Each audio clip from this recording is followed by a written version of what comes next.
भौतिक परत, जिसे हम ओएसआई मॉडल की पहली परत के रूप में जानते हैं, नेटवर्किंग की दुनिया का आधार है। यह वह जगह है जहां डेटा का वास्तविक प्रवाह होता है।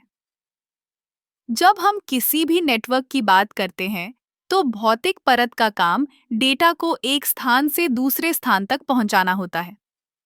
यह परत केवल तारों और सिग्नल से संबंधित नहीं है, बल्कि यह उन सभी भौतिक माध्यमों को शामिल करती है जिनका उपयोग हम डेटा ट्रांसमिशन के लिए करते हैं। अब भौतिक परत में दो मुख्य पहलू होते हैं, हार्डवेयर और सिग्नलिंग। हार्डवेयर में हम केबल्स, स्विचेस और नेटवर्क इंटरफेस कार्ड्स को शामिल करते हैं। जैसे कि आप जानते हैं, अलग अलग प्रकार की केबल्स होती हैं, जैसे कि कोक्सियल, फाइबर ऑप्टिक और ट्विस्टेड पेयर।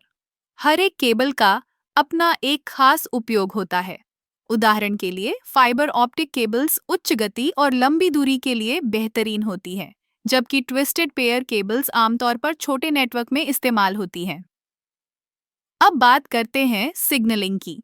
भौतिक परत में डेटा को बाइनरी फॉर्म में ट्रांसमिट किया जाता है, यानी 0 और 1 के रूप में। ये बाइनरी सिग्नल्स इलेक्ट्रिकल या ऑप्टिकल सिग्नल्स के रूप में भेजे जाते हैं। जब हम एक कंप्यूटर से दूसरे कंप्यूटर तक डेटा भेजते हैं, तो यह सिग्नल्स विभिन्न माध्यमों के जरिए यात्रा करते हैं। भौतिक परत की एक और महत्वपूर्ण विशेषता है कि यह डेटा ट्रांसमिशन की गति और विश्वसनीयता को प्रभावित करती है। यदि आपके पास एक कमजोर सिग्नल है, तो डेटा का नुकसान हो सकता है या फिर डेटा में त्रुटियां आ सकती हैं। इसलिए सही हार्डवेयर का चुनाव और सिग्नल की गुणवत्ता का ध्यान रखना बहुत जरूरी है। इसके अलावा भौतिक परत में नेटवर्क टोपोलॉजी का भी बड़ा महत्व है। टोपोलॉजी यह निर्धारित करती है कि नेटवर्क के विभिन्न उपकरण कैसे जुड़े हुए हैं, जैसे कि स्टार, रिंग और बस टोपोलॉजी। हर टोपोलॉजी की अपनी खासियतें होती हैं और यह नेटवर्क की कार्यक्षमता को प्रभावित करती है।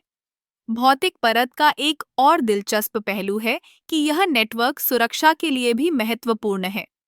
अगर कोई व्यक्ति भौतिक स्तर पर नेटवर्क के उपकरणों तक पहुंच जाता है, तो वह डेटा को चुरा सकता है या उसे नुकसान पहुंचा सकता है। इसलिए भौतिक सुरक्षा उपायों का होना अत्यंत आवश्यक है। इस तरह भौतिक परत केवल एक तकनीकी अवधारणा नहीं है, बल्कि यह नेटवर्किंग की दुनिया का एक महत्वपूर्ण हिस्सा है।